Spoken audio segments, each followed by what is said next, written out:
Restituto. 7 years.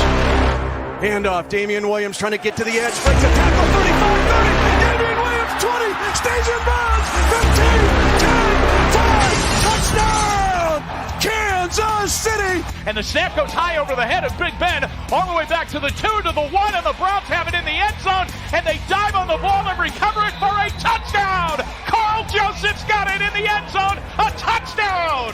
Derek looks left, Derek gonna throw for the end zone, caught! It is caught! Touchdown!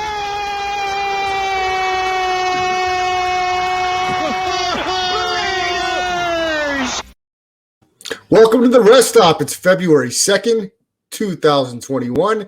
It is Super Bowl 55 week. I'm Brad Restituto, and you can join us on the Rest Stop every Tuesday and Thursday, 9 to 10 o'clock Pacific time. Joining me as always, Spencer Ostrowski. You can follow him on Twitter at SpencerTheWiz.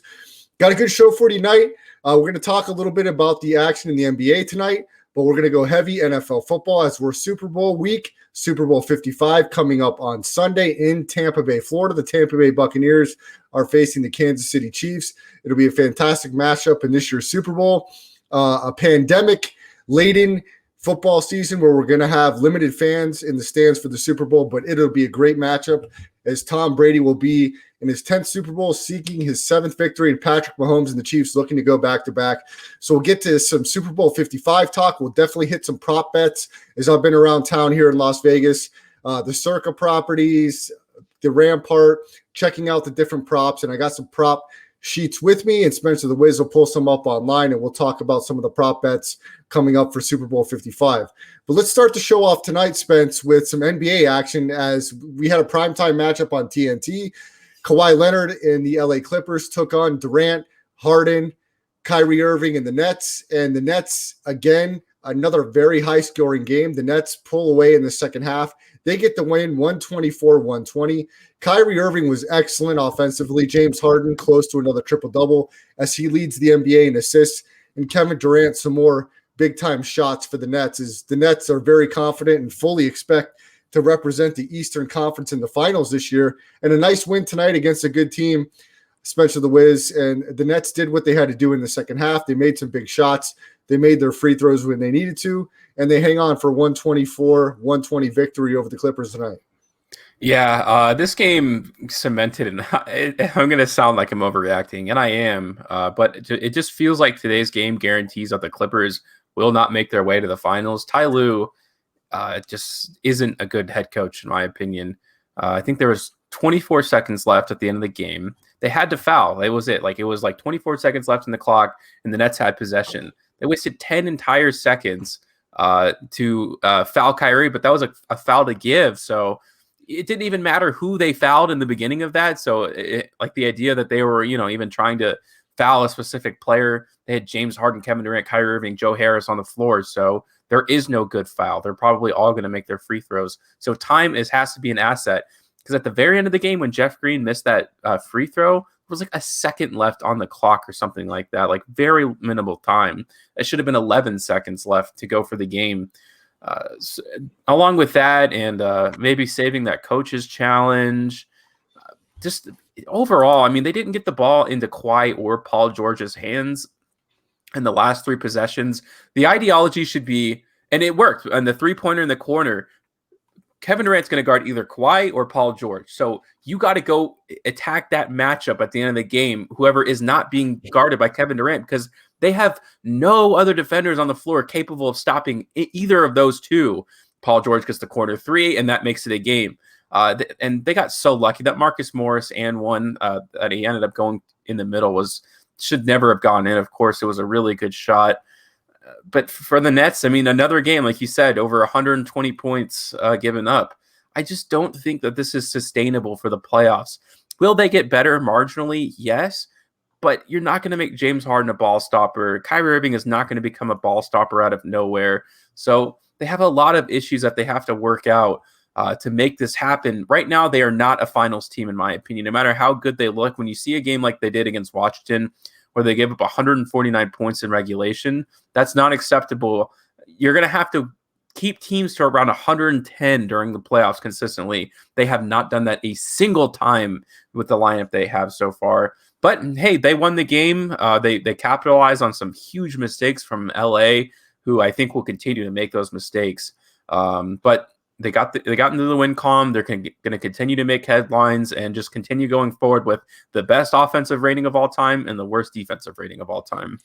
There you have it, Spence. And look, we've both been hard on Kyrie Irving for the type of leader he is or isn't, and his stuff off the court. But when he's on the court, Spence, and he's dialed in and playing basketball the way he's capable of, he is certainly an extremely talented player. He had 39 tonight, 6 of 8 from 3, some very tough shots, some tough threes that he made, some great drives to the basket. He was 15 and 23 from the field. Also added 5 rebounds to that. A great offensive performance from Kyrie Irving. Kevin Durant had 28. He was 11 of 13. What an efficient night from KD from the field, 5 of 5 from the free throw line. And James Harden added 23, 14 assists, and 11 rebounds. And he was 7 of 15 from the field, 8 of 8 from the line. Brooklyn was great from the free throw line, 21 of 26 as a team. Only the miss that you mentioned by Jeff Green, and then 3 misses by DeAndre Jordan. For the Clippers, Kawhi Leonard had 33. He was 12 of 24 from the field, 8 of 9 from the line. Nick Batum, Spence, you mentioned him at the beginning of the year. He had a really good game for the Clippers. He was 2 of 3 from the line, and you mentioned an important free throw he missed, but he was 5 of 8 from 3, 7 of 10 from the field, and he had 21 points and 4 rebounds. So I know you don't think the Clippers maybe have the sustainability to make a run in the postseason, but I thought Paul George with 26 tonight had a nice effort. I think if they can get a team effort from a lot of those guys, Marcus Morris is good off the bench. Lou Williams, only 4 points tonight, but he's going to be an important bench player. I think the Clippers have an opportunity to go deep into the playoffs. They certainly want to remember where they were last year and the disappointment they had in the playoffs. So I think this year may be a different story. I don't know if they have enough to overtake the Lakers in the Western Conference, but I certainly think they'll be in the conversation. No, they will be, but without a doubt, they have the best skilled roster. Well, now the Nets probably have that title, but I guess in the West, I should say they have the most skilled roster by far, like from top to bottom. Paul George, Kawhi Leonard, Reggie Jackson, Nicholas Batum, who is often forgot as being one of the main pieces of that Portland Trailblazers team that was so successful in the beginning with LaMarcus Aldridge, along with Wesley Matthews. And you can just keep going down. I mean, there are guys on the bench who were, starters for championship teams not that long ago, like Serge Ibaka. So they're going to be good in the regular season. They're not going to get bounced in the first round of the playoffs. But like you mentioned, if they're going to continue to be coached this way, there's no chance they're taking over the Lakers, because Frank Vogels will coach circles around Ty Lue. Spence, I got to mention this note from a game tonight as well. The Toronto Raptors get their 9th win of the season against the Orlando Magic, 123-108. But Fred VanVleet had a historic night for himself, a career-high 54 points for VanVleet. Spence, he was 11 of 14 from 3, and he had 11 of these threes up until the third quarter. He could have easily shot for a record there. The team record for Toronto was 12, I believe. VanVleet was 11 of 14, 9 of 9 from the free throw line, and 17 of 23 from the field in 37 minutes. 54 points for Fred VanVleet. Fred VanVleet from Wichita State, Spence. This guy, not a very high draft pick, not going to a big school, all of 6'1", Spencer the way, 6'1", 195 pounds, career high, 54 points tonight. Congratulations to Fred VanVleet. A fantastic performance and a career performance for him in a win tonight. Yeah, he lapped his, I don't know if they ever played together, but former Toronto Raptor DeMar DeRozan, I think he's second all-time with 51 points. And if I'm not mistaken, actually, Vince Carter owns the third spot when he played for the Toronto Raptors. He was also around that number, I think 49. But he is so important to that team. And when they won the finals, of course, he kind of was the main reason they did so outside of Kawhi Leonard. A little streaky of a shooter at times. I think he's like a 40% field goal percentage, along with I can't think of his name now, the point guard, that's Kyle Lowry. They have a lot of problems this year. This is kind of like the most exciting headline we've heard about them all season long. I don't know what it is, some sort of hang up, or maybe they're just on the decline. It's hard to sustain success for a long time. We know that. But I don't think they regret it for any moments. I don't think they actually paid him too much money in the offseason, too. He got a huge deal, but a lot of teams were looking to give him something like that. I know a team like the New York Knicks would surely enjoy having a guy like Fred VanVleet on their team who he was linked to. Ultimately wanted to stay with them. I understood he did win a championship with them. It's just unfortunate that he may be doing it on a team that's looking to just make the playoffs this year. Yeah, Spencer. One more game, or there's two more games in progress. One of them, the TNT doubleheader tonight. The Boston Celtics are in San Francisco taking on the Warriors. The Warriors have their Oakland uniforms on tonight. The Celtics lead 96-94 with 6.5 minutes left in that game. Jason Tatum has 25 for the Celtics. Steph Curry has 30 for the Warriors. And then the Utah Jazz, who have been playing good basketball, they're 15-5 on the year. They have a 103-89 lead with 7:22 left in the fourth quarter on the Detroit Pistons. Spence, one more NBA topic I want to hit on real quick because it's a very interesting story. The Houston Rockets, they've been playing very good basketball this year, and they do have an outside chance to sneak into the playoffs, and they've really played better basketball since the James Harden trade, and James Harden no longer being part of that franchise. Steven Silas has had a chance to get those guys together. John Wall, DeMarcus Cousins, Victor Oladipo, Christian Wood, Eric Gordon. These guys are playing their best basketball of the year at this point, and I'm rooting for them, Spence. I hope they continue to play well and find a way to sneak in to those playoffs. I believe they're over 500 now. Correct me if I'm wrong there. Yeah, they're 10-9 as far as I know. But Steven Silas has been sitting on the bench as an assistant coach for, I think, 11 years. This guy was teaming for the opportunity, and now he has a group of guys who all want to prove themselves as worthy players in the NBA. Victor Oladipo was playing his best basketball since coming back from the injury. There are a lot of questions about him. He's trying to prove that he can stay healthy, that he can still be the franchise guy that we knew he could be before it. Like I said, that injury. And just going even further than that, you have guys like Eric Gordon, of course, who have just been solid for year in and year out. You can go down the Christian Wood's going to win Most Improved Player of the Year, like I've said, or at least in my opinion, he's by far has that award locked up. As long as he continues to play this well, he will get that. John Wall wants to be another franchise guy, and he looks like he wants to be co-partners with Victor Oladipo, very similar to the Bradley Beal situation that we had just seen. DeMarcus Cousins is DeMarcus Cousins. I think he's playing a little bit better now. He started off the season very rough, but a lot of the problems the Rockets had in the beginning of the season was because of James Harden. Not that he was putting up bad stats, but when you go into the locker room, the lack of trust, the lack of certainty. Now these guys are together, and we're seeing how talented of a roster they are. Not outside of the question at all, like we mentioned earlier, that they could make the playoffs. And I said that when they were like pretty darn negative in the season there. I think they were like 3 games under 500 because there's talent here. There's legitimate talent. 2 franchise guys who like 3 years ago or 4 years ago, we said were near the top of the league in their positions, and they're going to continue to push forward. This is America's team. I think this is like the Browns of the NBA, where everyone's going to be rooting for them. And I am too. I don't see any reason why you wouldn't. It's cool to see a bunch of guys. It's kind of like the Golden Knights situation. Not that they're a new franchise, but just a lot of people who want to show that they still got what it takes to be successful. I agree with that, Spence. And for your star player to say pretty much telling the whole team that they don't have enough talent to make moves in the postseason should be all the motivation those guys need to come out and put forth their best effort the rest of this year and try to find a way to get into the playoffs. Spence, but the main thing we're getting into this week as we're finishing up the NBA talk, this is Super Bowl week. Super Bowl 55 coming up this coming Sunday. The Tampa Bay Buccaneers, the first team in NFL history to host a Super Bowl, as they're playing in their home stadium at Raymond James Stadium, taking on the Kansas City Chiefs, and Patrick Mahomes looking to go back-to-back. The Chiefs are as Super Bowl champions. It's very tough to do. They only had 2 losses in the regular season, but for about 4 months, they did not cover a game. And I think that's important to know the whole resume when you're talking about this year's Kansas City Chiefs team in the Super Bowl against Tampa Bay. And Tampa Bay, they played them earlier in the year. They won the game 27-24, only by 3 points. They pretty much dominated that game in the first half.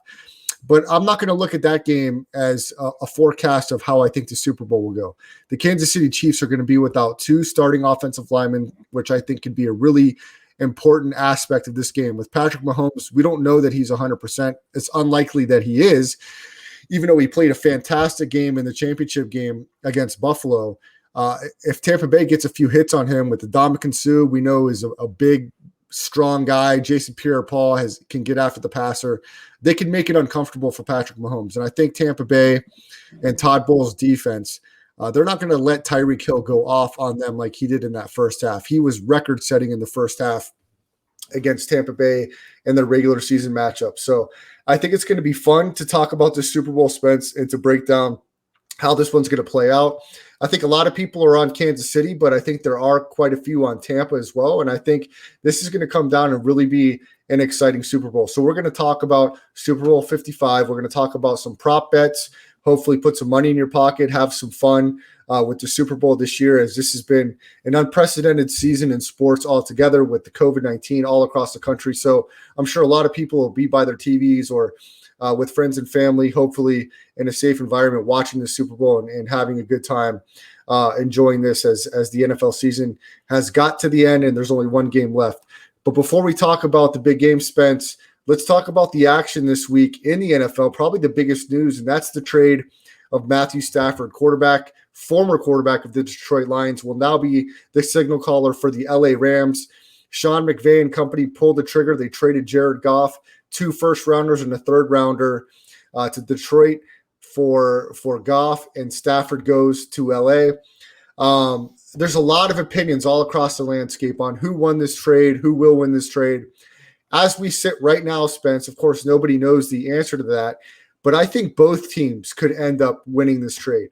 Will it be a fail if the Rams do not win a Super Bowl? I don't know. It's very hard to win a Super Bowl.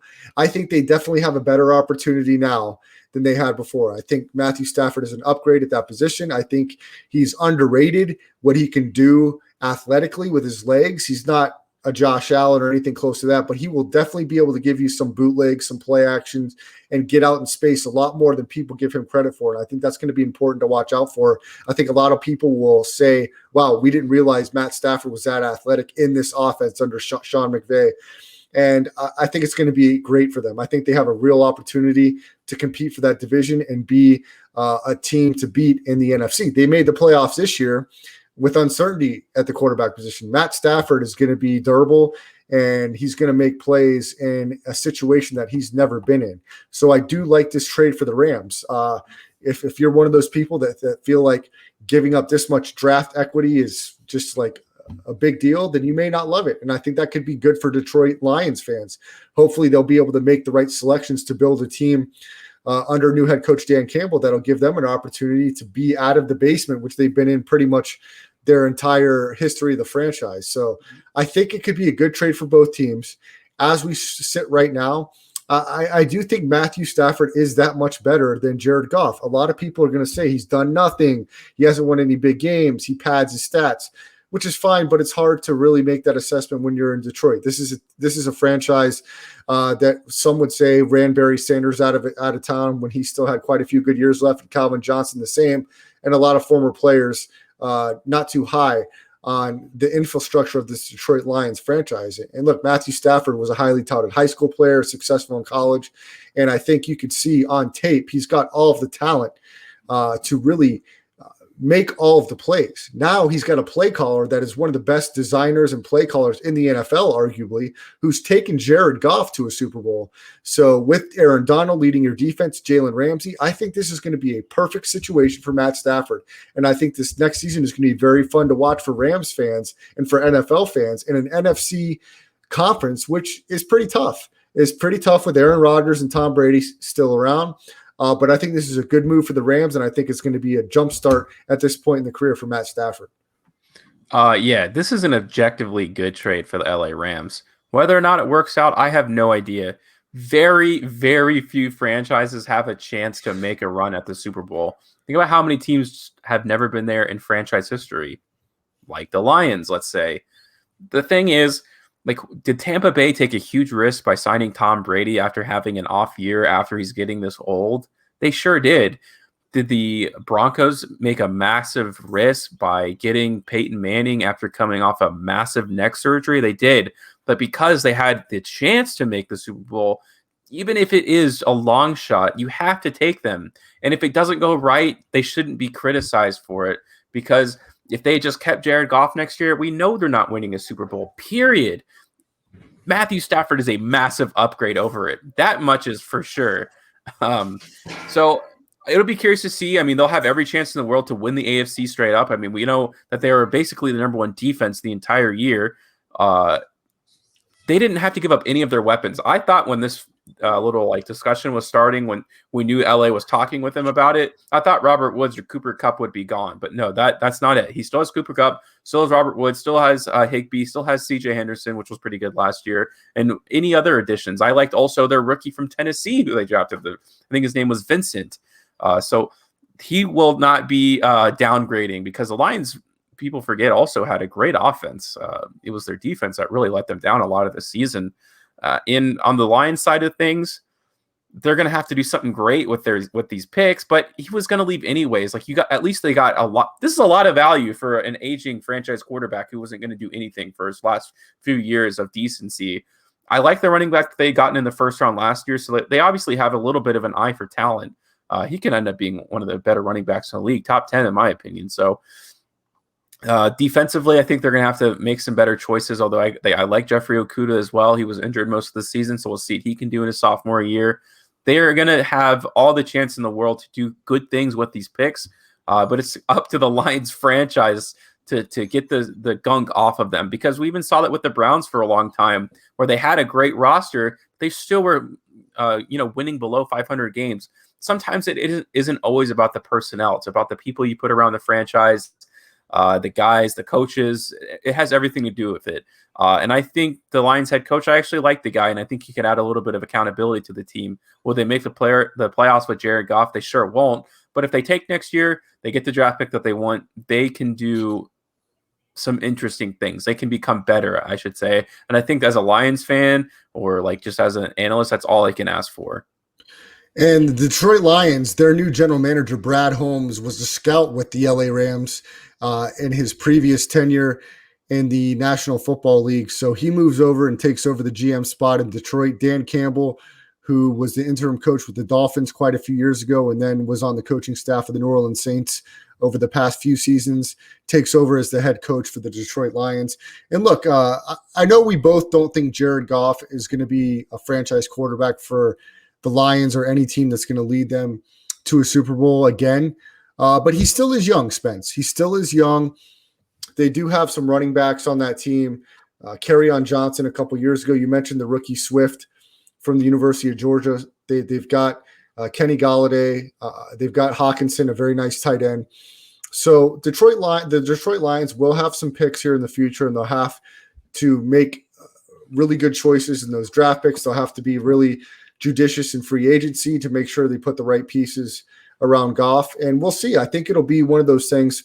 If Goff doesn't show the type of promise that he can get them at least as efficient offensively, if not more, there's a good opportunity that they'll be drafting high in the next couple years and they'll be making a play for a quarterback, if not at some point this year in the draft, to have a backup plan for Jared Goff. But I think Jared Goff will get a fair opportunity in Detroit to lead that franchise, and we'll see what he does with that opportunity with new leadership in the front office and in the coaching staff. So I think it's a good move for both teams at this point because, like you said, Spence, Matt Stafford was going to move on regardless.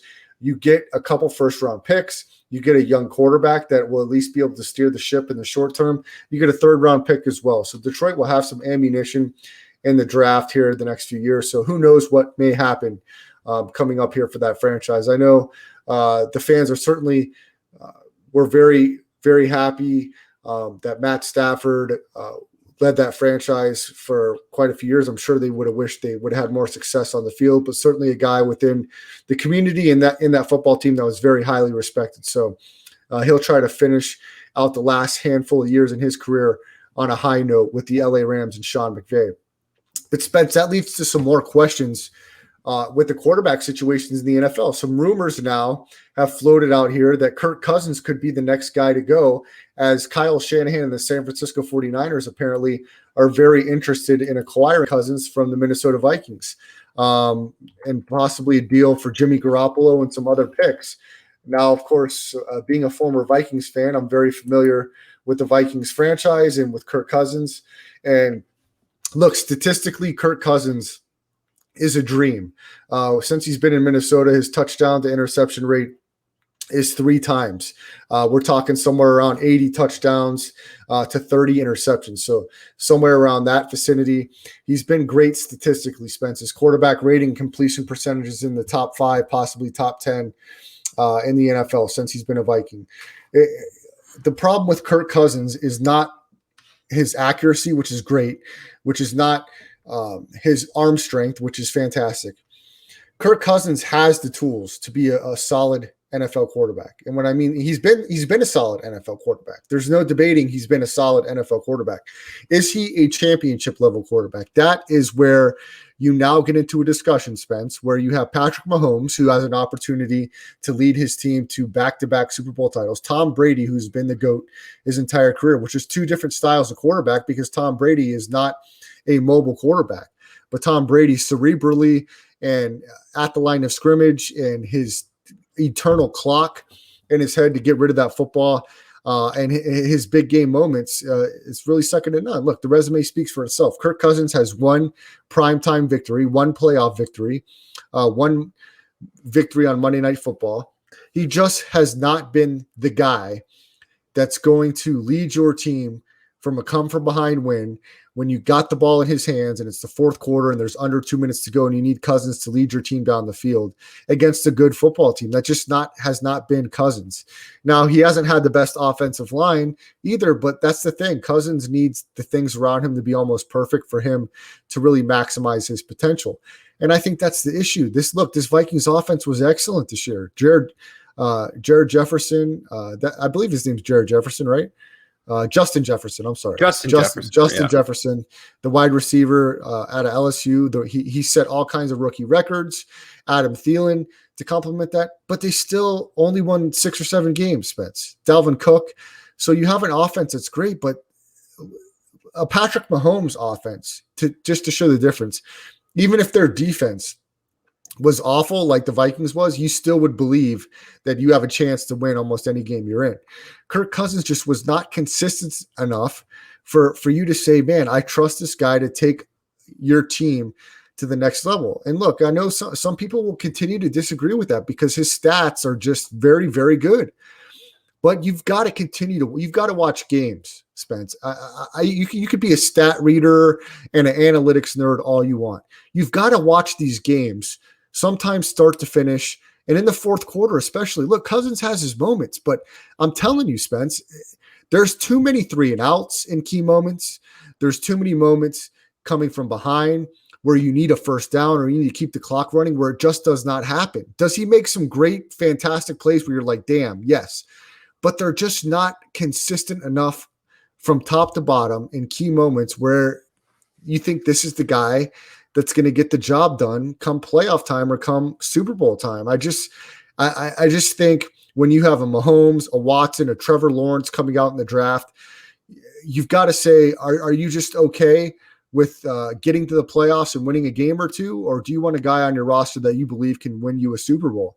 And I just don't know that Kirk Cousins will win you a Super Bowl. Now, if he gets traded to San Francisco with Kyle Shanahan and that creativity and that defense, look, would it surprise me if Kyle Shanahan elevated Kirk Cousins and that team and they made a Super Bowl? Well, they did it with Jimmy Garoppolo, and I think Kirk Cousins is just as good as Jimmy Garoppolo. It's just unfortunate that the Vikings franchise just is not unable to put it all together. So Kirk Cousins has been the next hottest name, Spence. Do you think that there's a chance that he's the next guy moved in this quarterback conversation? Yeah, and I think if he does get moved, it's like 100% going to be to the 49ers. Now, a lot of this kind of depends on how you view these quarterback talent. A lot of people just straight up hate Jimmy Garoppolo. So let's compare to the trade that just happened, right? Is Jared Goff, is the difference between Jared Goff and Matthew Stafford as big as the gap between Kirk Cousins and Jimmy Garoppolo? It's not. It's far. It's far. Like, Kirk Cousins is objectively a much bigger upgrade in the situation, but still, I would say Kirk Cousins could lead them. Like, would Kirk Cousins have made that final pass in the Super Bowl to win them the game? He probably would have. Now, if they're down 10 against the Packers and the NFC Championship, would he be able to win them that game? Probably not, but that's not really the way the 49ers team is structured. Like, they are going to be the ones with a 10-point lead. Can Kirk Cousins keep a 10-point lead? Can they keep a lead in the Super Bowl? Is he going to have a lot of silly turnovers, a lot of bad interceptions? Not nearly as much as Jimmy Garoppolo. When Jimmy Garoppolo threw the interception in the Super Bowl where he literally closed his eyes, Kirk Cousins is probably just going to throw that ball away. So he's a lot more adept at making certain plays. And the NFC it's just not that great, in my opinion. The fact that Tom Brady can throw 3 interceptions in an NFC championship and they can still win that game, to me, proves that it's wide open, in my opinion. And I think Kirk Cousins has a chance, especially with Shanahan, to make it happen. So, Spence, let me ask you this. If the Vikings made that move, where is their next play at quarterback? Do they try to go blockbuster and make a move for Deshaun Watson? Yeah, well, Deshaun Watson is the big name out there right now. It's just hard because he has a no-trade clause. That's kind of the key part of all of this. Most of the quarterbacks, like Matthew Stafford, didn't have a no-trade clause, I don't think. Not a lot of guys do. It seems to be more of an NBA thing. So would he want to go to the Vikings? Well, I mean, the weapons are there, so I don't think it's outside of the question that he would do that. He could definitely be a destination for them. It's just hard to move your franchise quarterback, get all the money back, because if there's a trade between Kirk Cousins and the 49ers, it's going to be a very similar swap because the quarterback contracts are too big. They're not going to be willing to take on Jimmy Garoppolo's contract and then take on Deshaun Watson's contract. So they would have to find a way to not make that happen, but it's going to, because their number one objective would be to get rid of Jimmy Garoppolo's quarterback with the new quarterback. They're not going to pay both of them. And I don't think anyone's going to be willing to just straight up trade for Jimmy Garoppolo. You have to make it very convincing that they have to give it too many assets to make it happen. So Vikings 49ers trade, Jimmy Garoppolo would be on the Vikings 100%. Okay, Spence, I want to give you the floor on this one because I want to talk about a tweet from earlier today, a possible trade with your Las Vegas Raiders involved here, and Derek Carr. So, Spencer the Wiz, what are your thoughts here on this potential trade that's listed here? If you're the Las Vegas Raiders, Deshaun Watson for Derek Carr, Darren Waller, and 2 first-round picks. Does this trade have any legs? And what are your thoughts, Spence, if this happened here between the Houston Texans and Las Vegas Raiders? I should be excited about seeing this. The chance for the Raiders to get a legitimate franchise quarterback. Who wouldn't be? How many chances? Because in my lifetime, the Raiders have had 0 Hall of Fame level quarterbacks, period. They've never had anything close. So when you see this in Las Vegas, the headline, they wouldn't send Darren Waller. I think that's just wacky. There's no way the Raiders would ever do that. So if you take Darren Waller out, I'd rather replace Darren Waller with Jonathan Abrams, Cleveland Farrell, Corey Littleton, and you can even throw in the safety from the Rams as well because they're all terrible. I would rather send 4 players that the Raiders recently acquired rather than sending Darren Waller because, like I said, Cleveland Farrell and Jonathan Abrams probably aren't going to be in the NFL in 3 years. So if you can get any sort of value, especially a franchise quarterback, you should do it. But it doesn't matter. Even with Deshaun Watson, this team has a 0% chance of making the playoffs. They have no Pro Bowl guys in their defensive roster. 0, not all pros. Pro Bowl, one of the easiest things to make in the NFL. They're going to have to make too many changes. You can't change a defense that drastically in one offseason. It takes at least 3 seasons, in my opinion. It starts with drafting the right guys, which we know, of course, they can't do. They've had 3 failed drafts in a row. Mike Mayock is going to be there. I'm putting it down on pencil on video now. The Raiders will have a chance to draft Kwity Paye at the 17th pick because of how many quarterbacks are going to be taken early on, and they will pass up on him for some guy that you've never heard of until the day of, and it's going to disappoint everybody. They should, if they were to get Kwity Paye, I would have a little bit of excitement about this trade, and especially because they're going to end up getting rid of I think of his last name, but Trent, the right tackle, who they made him the highest paid right tackle. Trent Brown. Trent Brown. And then, of course, he's just been an absolute mess. So he has a huge contract. They're going to end up trading him. Someone will take him on wherever he's happy. So that'll free up some money on the defensive side of the ball that they can use. Of course, they're going to be offloading Derek Carr's $42 million. They'll have some cash there. They'll end up getting rid of Marcus Mariota. So that's like another $5 to $10 million. They're going to have a little bit of flexibility. The only issue is that our GM is Mike Mayock, legitimately one of the worst GMs in the league, bottom 5. No matter how much money he has, no matter how much draft capital he has, he's going to waste it all. Deshaun Watson on this team, no matter how, he's going to request a trade in the middle of the season if he does it. Because it's very attractive to come play with John Gruden, because we know this team's going to score. If this trade were to go through, he's going to score like 35 points a game automatically. Darren Waller, Nelson Aguilar, you can go down the list. Hunter Renfrow, it would be a dream come true for him. The reason I think this trade is especially possible, like I said, minus Darren Waller, is because how many teams can offer a quote-unquote franchise quarterback back to the Texans? Keep in mind, they do not have their first-round pick. It belongs to Miami. So they're not going to be able to draft a guy this year, certainly not in the first round. So if you can get a young quarterback who's having statistically some of the best years of his career, no one else, as far as I know, can do that. I can't think of any other names. So I think the Raiders actually are at the top of this list, and obviously they're going to be interested. John Gruden would love to have a guy like him on the team, and it just bums me out. I hate being a Raiders fan. It's pure and utter torture, knowing that we'll have one of the best quarterbacks in the league and it won't mean anything. Well, also keep this in mind, Spence. I honestly don't think Deshaun Watson's going anywhere. As much as people think Watson has the leverage, I challenge people that are of the idea that Watson has more of the leverage here. Just think of what happened when Le'Veon Bell sat out a season. If Deshaun Watson is adamant about not playing for Houston again and they call his bluff and he sits out, I think it's going to be harder for a quarterback to sit out a season.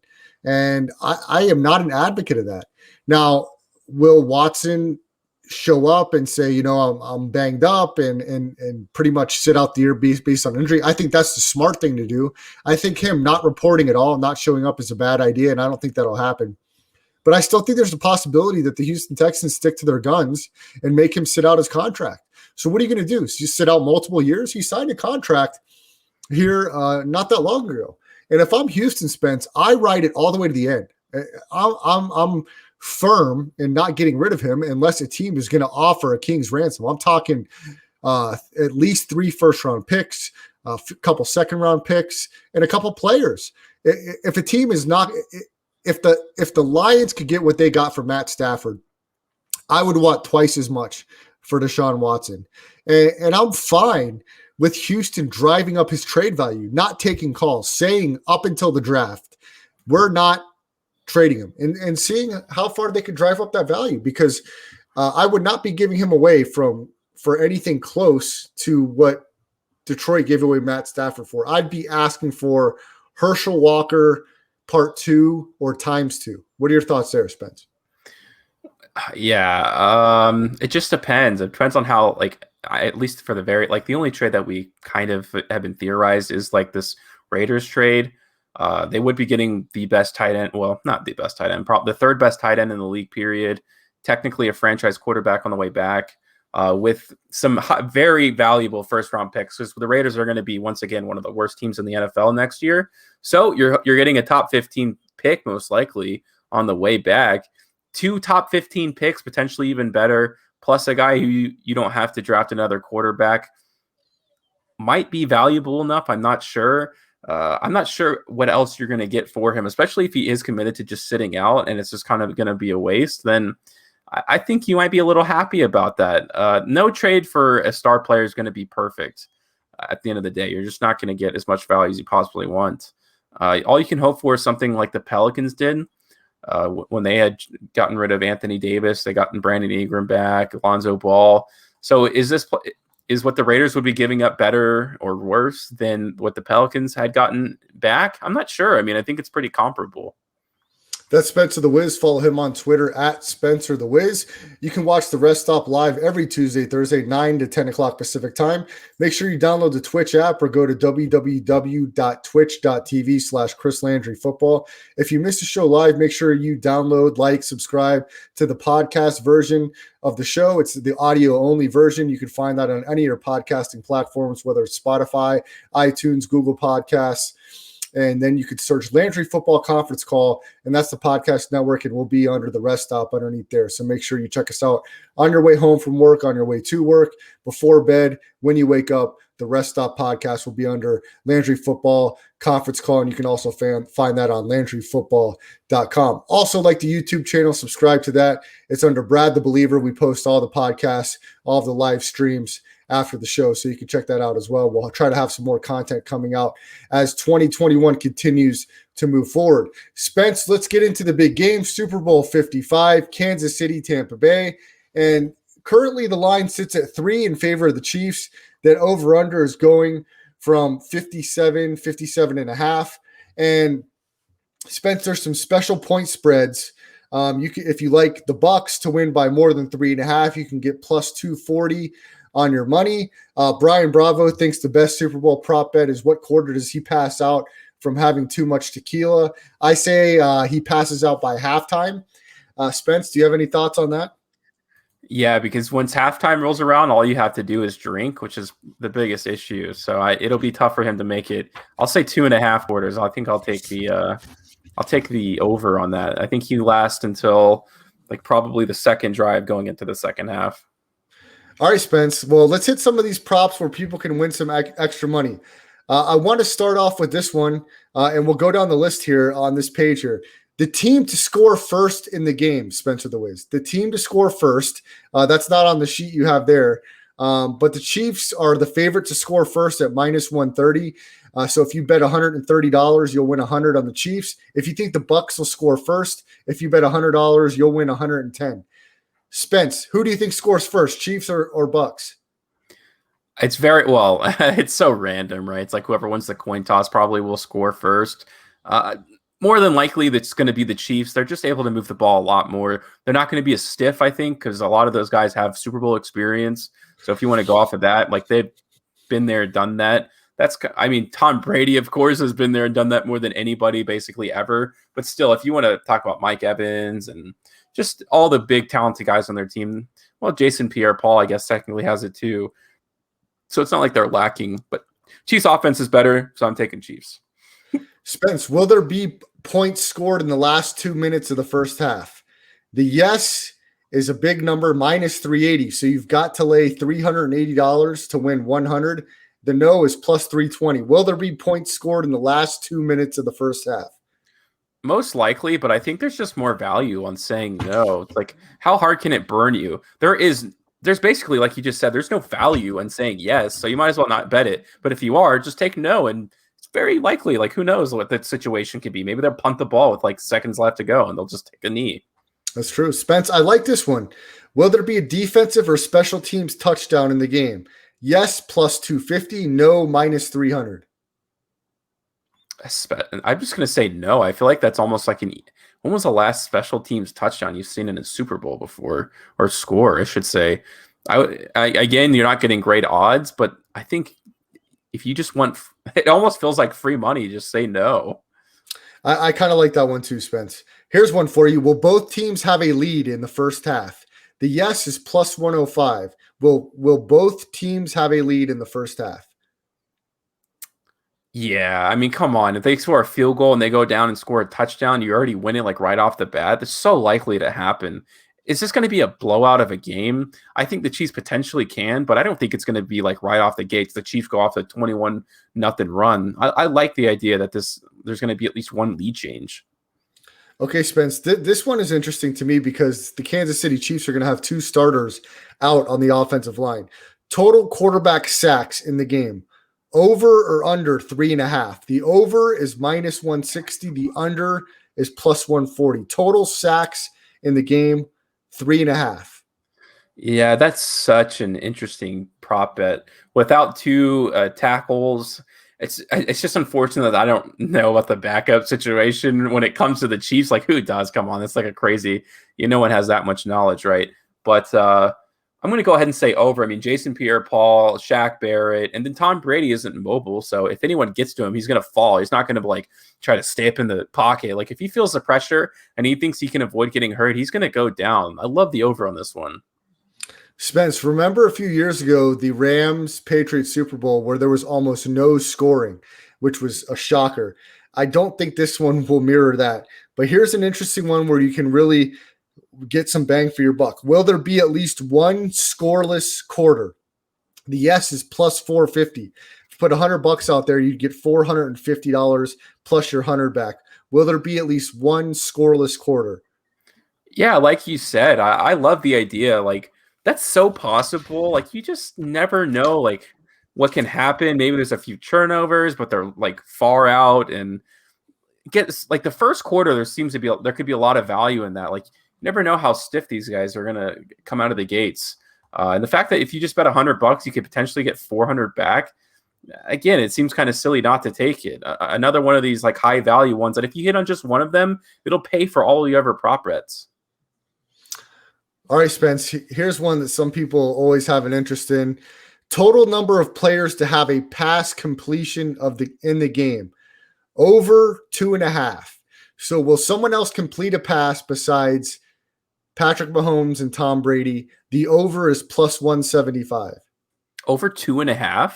Yeah. Total number of players to have a pass completion in the game. Oh, I feel like there's a 0.0 chance. Tom Brady is not going to let anybody pass the ball but him. So you're saying, are the Chiefs going to have three guys not throw passes, complete passes 3 times? No, Spence. Over 2.5 total number of players. So we know Mahomes will. We know Brady will. You just need one other person. No way. I say there's 0% chance. You're not going to do 0%, Spence. We know there's trick plays all the time. It's not going to happen for the Buccaneers. So you're asking if it's going to happen for the Chiefs. Maybe. You don't think the Buccaneers will do a trick play? Tom Brady is not going to let anybody pass the football except for him. I guarantee you that. So you're saying I don't know that I agree with that. I don't know. Well, all we need is one person to throw a pass, Spencer the Wiz. Besides, but it has to be a completion, right? Yes. No, 0% chance. Wow. Not even an attempt. Has to be a completion. Yeah, we're going to go opposite there. I say yes. I say it happens. All right, here's a good one here. Will Tom Brady throw first, a touchdown pass or an interception? The interception is plus 260, and we know a couple years ago he threw that interception first against the Rams. Oh, I don't know. He did have like 3 interceptions in that last game. I don't feel like there's enough plus points there. If it was like plus 400, I'd be a lot more considerate of this. Because it's a little too close, I'm not really all that interested in it. All right, Spence. Let's see if I can find some player props over here. Let's see. Will McCole Hardman score a touchdown? Plus 330 on the yes, Spencer the Wiz. Yeah, see, that's another one that is worth just kind of throwing out there to see if it can happen. So I like the idea that Hardman absolutely, if he's not being paid attention to, anybody on the Chiefs can score at any moment in time. So I think Hardman he's not guaranteed to score a touchdown. Obviously, that's why the odds are the way they are. But still, that's one that people should be looking at. Spence, this is an interesting one. Big Gabe Rob Gronkowski. He's not a stranger to the Super Bowl. Total receptions in the game by Gronk over 2.5, minus 120. Yeah, I guess the idea is that he very well could just have like a massive game at any point in time. If he's like the security blanket, if he's just kind of the guy like, oh, they're keying in on like Brown or Godwin or Mike Evans, like that's Scotty too could also be another guy. So if they're just like not thinking that he's going to have a big game and he could just have like over 100 yards easily. I'm not saying he's guaranteed to, but I think he's more than likely to have like a huge game than he is to be like nowhere to be found. Spence, I think we'll both be on the same side of this one. Will Mike Evans score a touchdown? The yes, plus 130. Plus 130. Wow. If you can get plus points on the best receiver. Well, he's not the best receiver. I guess you could say Tyreek Hill, but the second best receiver, the best receiver on Tampa Bay to have a touchdown in the game. Yes. Like what? Why would you not take that? Yeah, I agree with that. I think I'm going to get in on that one as well. Spence, we'll hit a few more here. Who will throw an interception first, Pat Mahomes or Tom Brady? Mahomes plus 120 to throw the first one, Brady minus 140. Mahomes could very well throw the first interception of this game. I'm not too interested in this. I don't like banking on interceptions in the Super Bowl. It seems to be a very erratic, random thing. Although I don't think any Super Bowl goes without an interception. Like this is such a coin toss. A lot of it could just be a deflection off someone's hands. But Mahomes did have 2 interceptions in the Super Bowl last year, if I'm not mistaken. He's a little bit younger. Tom Brady, is going to be a little tighter when it comes to his decision making. He's probably very upset with himself. I think you should, if you're going to bet this one, put it on Pat Mahomes. Spence, who will have more receiving yards? Tyreek Hill is favored by 25.5 yards. So it's Tyreek Hill minus 25.5 yards, Mike Evans plus 25.5 for more receiving yards in the game. So a huge favorite for Tyreek Hill. Yeah, he's going to though. Like I don't like Mike Evans is more of like a big catch kind of guy, but Tyreek Hill just catches the ball everywhere, and he just rips like 5-yard receptions into 30 yards. So I think that's a pretty safe bet actually to take Tyreek Hill there. All right, Spence, let's hit a few more here. Player to score the first Chiefs touchdown of the game. Travis Kelce and Tyreek Hill are the favorites at 7-2. Clyde Edwards-Helaire 6-1, Pat Mahomes 7-1, Sammy Watkins 8-1, McCole Hardman 9-1. The field 7-1. Chiefs first touchdown. Yeah, I think Clyde Edwards-Helaire is my pick in this one. Simply because when you game plan, it's like, oh, I'm going to shut off Travis Kelce and I'm going to shut off him. And if they're like the 3-yard line, a halfback draw might just be the answer for them, or a screen, or he may just rip off a huge run. You never know. The fact like $6 to your $1 bet, I think, is the value proposition here. And I think it's equally as possible. Like I don't see any reason why he has less of a chance to score it than Tyreek Hill. And Spence, we'll finish up with this prop. Player to win MVP of Super Bowl 55. Now, if Tampa Bay wins, there's almost a 0% chance anybody besides Tom Brady gets this, right? So Tom Brady's plus 220. So if you like the Bucs just to win the game, why not take Brady as the MVP plus 220, Spencer the Wiz? It's a guarantee if they win, he's getting the MVP. What is Shaq Barrett's odds? Shaq Barrett, surprisingly, he's only 50-1. 50-1. That's why I'm putting my money on. I'm putting a little money on Shaq Barrett. I wouldn't normally, but because of this offensive line shakeup, this guy's had over 20 sacks last year. So if he has a field day, I mean, we saw like Von Miller in the Peyton Manning Super Bowl kind of do this. Yeah. So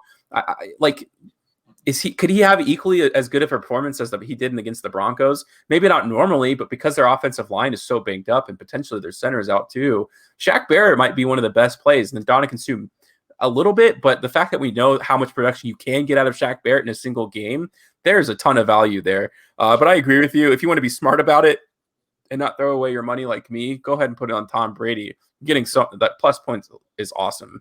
Yeah, Pat Mahomes is the favorite to win the MVP at plus 120.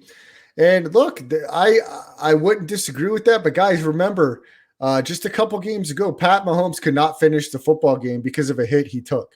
There's no guarantee that Pat Mahomes walks through this game with 2 offensive linemen starting missing, that he comes through this game unscathed. So keep an eye on that. If you're watching this game, if you're going to bet a lot of money on this game, if you're going to bet prop bets, watch for Shaq Barrett, like Spence said. Watch for Pierre-Paul and Dominican Sue. Pat Mahomes could have some trouble in this game. He may take some big hits, and that's going to be one that's going to be close to watch. So make sure you turn into the Rest Stop on Thursday, 9 to 10 o'clock Pacific time. We're going to talk more Super Bowl talk. We're going to talk in detail the ins and outs of the game. We're going to give our picks on who we like, myself and Spencer the Wiz. It's going to be interesting to see who comes out on top, as Tampa Bay will be the first team in NFL history to host the Super Bowl in their home stadium, Raymond James Stadium. Super Bowl 55. It'll be the Chiefs and the Buccaneers. We'll talk in detail about that. If you missed any part of the Rest Stop podcast, make sure you check out my my YouTube channel, Brad the Believer. Make sure you check out the podcast version of the show. You can go to Spotify, Audio Boom, Google Podcasts, search Landry Football Conference Call, and then the Rest Stop will be underneath there. Go to LandryFootball.com. And then we're also live on my Twitter feed and on my Facebook page, the Twitter feed at Brad the Believer. Spencer the Wiz, his Twitter is at Spencer the Wiz. And also Spencer does a live sports show every Friday night, 7 o'clock Pacific time, locally here in Las Vegas, KSHP 1400. So make sure you follow him on Twitter to check out all the stuff Spencer's doing in town. So for Spencer the Wiz, I'm Brad the Believer. We'll be back on Thursday, 9 o'clock for the rest stop. Have a great night, everyone. We'll see you back on